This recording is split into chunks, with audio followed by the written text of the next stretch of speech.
Tässä esityksessä käsitellään osaamisen kehittämistä ja oppimiskulttuuria käytännön näkökulmasta. Tarkastellaan, miksi koulutus, oppiminen ja henkilöstön kehittäminen on strategisesti tärkeitä ja miten ne näkyy käytännössä K-Marketin arjessa. Sekä sitten myös millaisia kehitysehdotuksia meillä on tulevaisuuteen. Oppimiskulttuurilla tarkoitetaan ilmapiiriä, jossa on helppo kysyä, antaa palautet, jakaa tietoa ja oppia jatkuvasti uutta. Siihen kuuluu myös se, että uskalletaan kokeilla ja tehdä virheitä ja sitten myös ennen kaikkea oppia niistä yhdessä. Että oppimiskulttuuri ei synny pelkästään koulutuksista, vaan siitä ihan arjen vuorovaikutuksesta, asenteista ja siitä, millainen ilmapiiri työpaikalla on. Et tutkimusten mukaan hyvä oppimiskulttuuri yhdessä toimivien HR-käytäntöjen kanssa parantaa työn suoriutumista, lisää motivaatiota ja vahvistaa sitoutumista organisaatioon. Et kun ihmiset kokee, että he voi kehittyä, heitä kuunnellaan, heidän osaamista arvostetaan, niin silloin he myös sitoutuu siihen työhön aivan eri tavalla. Ja kun ihmiset oppii yhdessä, niin silloin myös se koko organisaatio kehittyy, eikä vaan yksittäinen työntekijä. Ja meillä K-Marketissa oppimiskulttuuri näkyy meidän arjessa semmoisena avoimena keskusteluna, jatkuvana palautteena ja kokemusten jakamisena. Et meillä ei pelätä kysyä neuvoa ja asioita käydään myös yhdessä läpi. Virheistäkin opitaan porukalla, eikä niitä peitellä. Ja täällä on semmoisen turvallisen ilmapiirin, jossa on kaikin lupa kehittyä. Sitten me pyritään testaamaan uusia toimintatapoja tosi matalalla kynnyksellä. Ja jos jokin ei sitten toimi, niin uskalletaan myös muuttaa suuntaa nopeasti. Että aina voi testata. Ja arkikaupassa muuttuu koko ajan. Ja sen takia se oppiminen ei ole koskaan valmista. Et sen takia tämä jatkuva kokeileminen ja yhdessä oppiminen on yksi tärkeimmistä tekijöistä siinä, että miten se arki sit pysyisi sujuvana ja se yhteistyö koko ajan kehittyvänä. Human Capital Theoryn mukaan organisaation menestys perustuu ihmisten osaamiseen. Työntekijät nähdään pääomana ja siihen työntekijöihin investoiminen tuottaa arvoa. Kun henkilöstöä koulutetaan, osaamista kehitetään ja oppimista tuetaan arjessa, niin samalla koko organisaatio kehittyy. Et organisaation osaamiseen panostaminen ei ole pelkkä kustannus. Se nähdään sijoituksena tulevaisuuteen. Kun työntekijät osaa työnsä hyvin, työ sujuu paremmin, palvelun laatu paranee, motivaatio kasvaa, samalla sen koko organisaation osaamistaso nousee ja sitten siihen menestymiseen vaadittavat edellytykset vahvistuu. K-Marketissa menestys syntyy ihmisten osaamisesta. Et meidän toiminnassa se näkyy erityisesti siinä, että kuinka paljon panostetaan perehdytykseen ja koulutukseen ja siihen arjessa toimimiseen ja oppimiseen. Et kun uusi työntekijä aloittaa, niin on tosi tärkeää, että hän saa heti hyvän ja rauhallisen perehdytyksen, jotta se työ sitten lähtee sujuu siitä alusta asti oikein ja turvallisesti. Ja kun sit osaamista kehitetään jatkuvasti ja oppimista tuetaan siinä arjen työssä, niin kyllä se näkyy hyvin konkreettisesti siinä arjessa, myynnissä, asiakaskokemuksessa ja työn sujuvuudessa. Et mitä varmemmin uusi työntekijä tai työntekijä osaa työnsä, niin sitä luontevammin sit asiakas saa hyvää palvelua.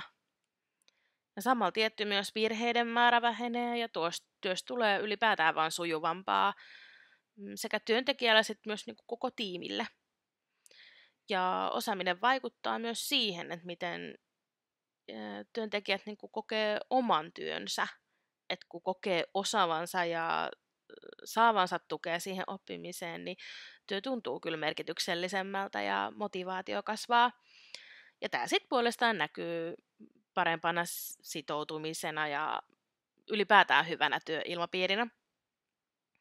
Siksi meillä ajatellaan, että henkilöstö ei ole just se kustannus, vaan aidosti tärkeä pääoma, tärkein.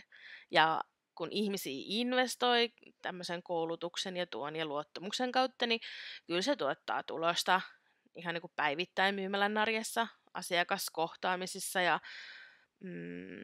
koko sen toiminnan kehittymisessä. Research-based view-ajattelun mukaan organisaation menestys perustuu sen omiin resursseihin ja kyvykkyyksiin, ei niinkään ulkoisiin tekijöihin. Että todellinen kilpailuetu syntyy organisaation sisältä, ihmisistä, osaamisesta, toimintatavoista ja kulttuurista. Menestys syntyy silloin, kun nämä vahvuudet on arvokkaita ja semmoisia, joita kilpailijoiden on vaikea kopioida tai korvata. Tämmöisiä on esimerkiksi osaava henkilöstö, hyvä työilmapiiri, sujuvat käytännöt ja asiakkaiden luottamus. Nämä kaikki vahvuudet rakentuu ajan myötä ja just niiden varaan syntyy sit kestävä kilpailuetu.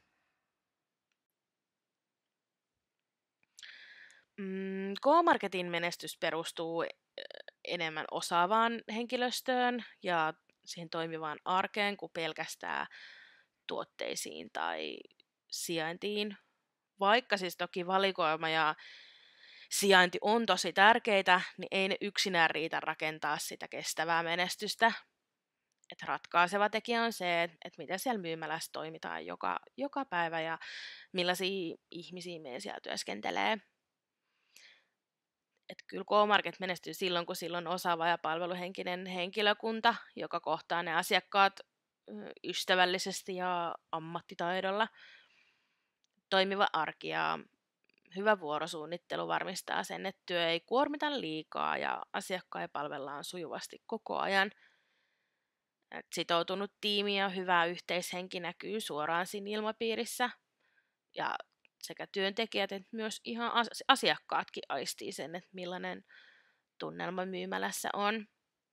Ja tämmöisten paikallisten vakioasiakkaiden tuntemus on suuri vahvuus, kun henkilökunta tuntee nämä vakioasiakkaat, heidän tottumukset ja tarpeet, niin kyllä sitten palvelusta vaan tulee paljon henkilökohtaisempaa ja sitten semmoinen luottamus kasvaa. Vahva toimintakulttuuri ja selkeä esihenkilötyyli luo puolestaan semmoista turvaa ja selkeyttä ja yhteiset pelisäännöt siihen arkeen. Että kyllä kokenut henkilökunta on valtava voimavara ja se näkyy se kokemus semmoisena varmuutena ja ongelmanratkaisuna ja kykynä toimii myös siinä kiireessä. Ja kun asiakkaat huomaa, että ne saa hyvää ja luotettavaa ja osaavaa palvelua kerta toisensa jälkeen, niin kyllä ne palaa uudelleen. Ja just näistä kaikista asioista sit rakentuu se K-Marketin todellinen kilpailuetu ja toivottavasti pitkäaikainen menestys. Koulutus ja kehittäminen vahvistaa organisaation oppimiskykyä, eli sitä, miten hyvin organisaatiossa pystyy omaksumaan uutta tietoa, kehittää omaa toimintaa, sopeutumaan erilaisiin muutoksiin. Oppimiskyky on nykyisessä nopeasti muuttuvassa työelämässä tosi tärkeä tekijä. Kun oppimiskyky on vahva, se näkyy parempana suorituskykynä, tehokkuutena ja myös kilpailukykynä. Siksi kehittäminen ei ole se pelkkä kustannus, vaan ennen kaikkea pitkän aikavälin tämmöinen strateginen investointi, joka tukee niin kuin koko organisaation tulevaisuutta. Ja K-Marketissa oppiminen tapahtuu työskentelemällä, työtä tekemällä pääsääntöisesti. että uusia työtehtäviä opetellaan arjen vuoroissa ihan käytännön kautta, yleensä kokeneempien työntekijöiden tukemana tai perehdyttäjän tukemana, että kaikki rohkaistaan kouluttautumaan ja kehittämään omaa osaamista. Ja sitten jos joku on kiinnostunut oppia enemmän, niin hänellä kyllä annetaan todellakin siihen mahdollisuuksia ja myös lisää vastuuta sen myötä, oppimisen myötä. Ja näin se oppiminen ei sitten jää vaan teorian tasolle, vaan näkyy myös konkreettisesti siellä arjen tekemisessä ja koko myymälän toiminnan kehittymisessä.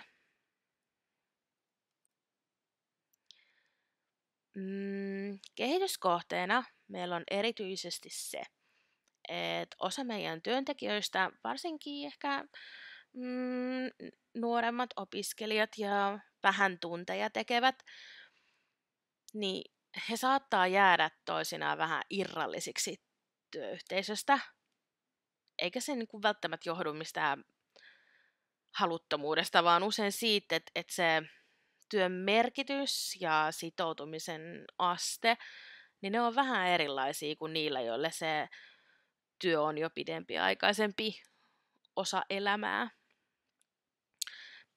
Tästä huolimatta olisi kyllä tosi tärkeää saada sitten myös heidät entistä paremmin mukaan tähän myymälän kehittämiseen ja ideoitiin, koska he näkee myös sen niin kuin työn erillä tavalla ja jotenkin tuorein silmin ja heillä on paljon hyviä näkemyksiä siitä, mikä toimii ja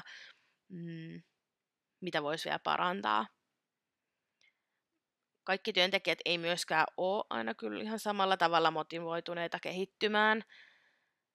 Ja tämä on ihan täysin inhimillistä ja just tästä syystä kehittämisen seuraava tärkeä askel olisikin tämmöisten vastuiden selkeyttäminen myös näille osa-aikaisille työntekijöille.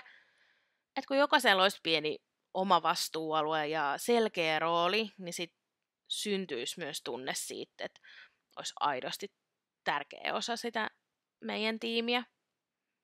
Että tämä lisäisi sitoutumista ja oma-aloitteisuutta, vastuunkantoa ja sitten tukisi samalla myös koko työyhteisöä.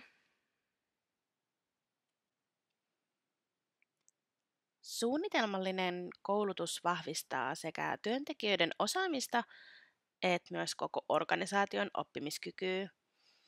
Kun osaaminen kasvaa, työ sujuu paremmin, toiminta tehostuu ja myös palvelun laatu paranee. Tämä näkyy arjessa varmuutena työssä, sujuvampina asiakastilanteina ja myös virheiden määrä kyllä pienenee. Koulutus lisää myös semmoista arvostuksen kokemuksen tunnetta ja työntekijän sitoutumista, koska työntekijä kokee, että häneen halutaan panostaa. Tutkimusten mukaan koulutus ei lisää lähtemistä, vaan päinvastoin just sitouttaa pidemmällä aikavälillä.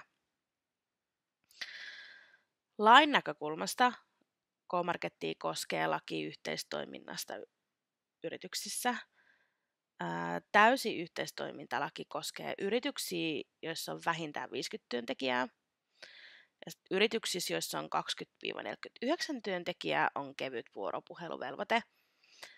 Tämä tarkoittaa käytännössä sitä, että meillä ei ole lakisääteistä pakkoa laatia henkilöstön koulutussuunnitelmaa, koska me jäädään just ton 20-49 rajan väliin. Mutta tästä huolimatta koulutus on meillä tietoinen strateginen valinta eikä velvollisuus. Me halutaan kyllä panostaa osaamiseen ja se tukee kyllä niinku suoraan sitä sitoutumista ja arjen sujuvuutta ja asiakaspalvelun laatua meillä.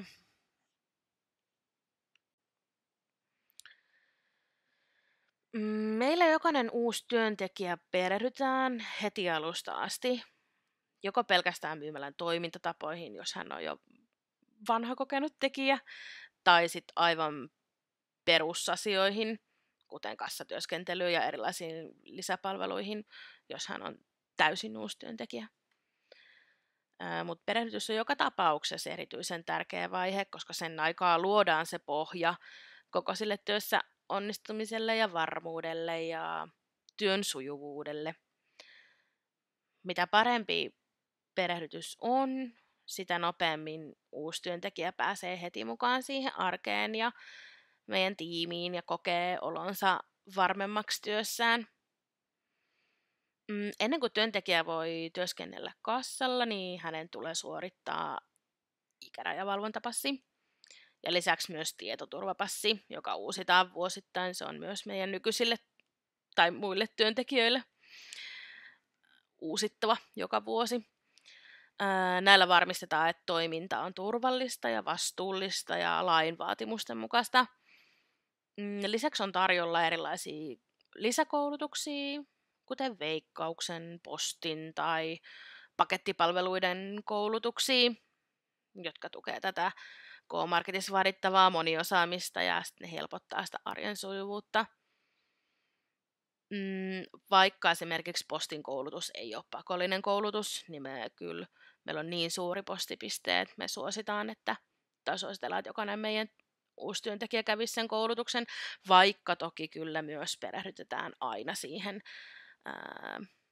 käytäntöön siinä myymälätyön arjessa, koska ei koulutuksesta kuitenkaan opi samalla tavalla kuin ihan tekemällä. Sitten Keskolla on myös laaja valikoima omia verkkokoulutuksia, joita voi suorittaa ihan joustavasti työn ohessa. Ja ne vaihtelee ihan arjen perustoiminnasta aina tutkintoihin asti. Esimerkiksi vaikka merkonomin tutkinto on mahdollista suorittaa työn ohella. Et kyllä jokaisella on mahdollisuus kehittää omaa osaamistaan niistä omista lähtökohdistaan.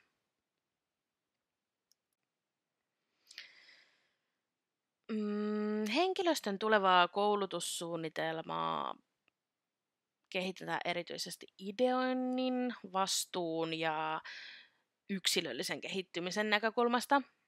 Et tavoitteena olisi se, että se ideointi ei olisi vaan satunnaista, vaan siitä tulisi luontevaa ja semmoinen pysyvä osa joka päivästä arkea.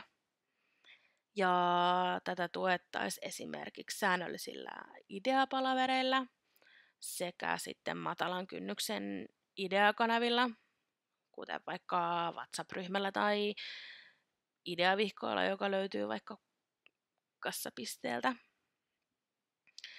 Näin jotenkin jokaisella olisi helppo mahdollisuus tuoda omia ajatuksia esiin ja vaikuttaa siihen arjen kehittämiseen semmoisella todella matalalla kynnyksellä.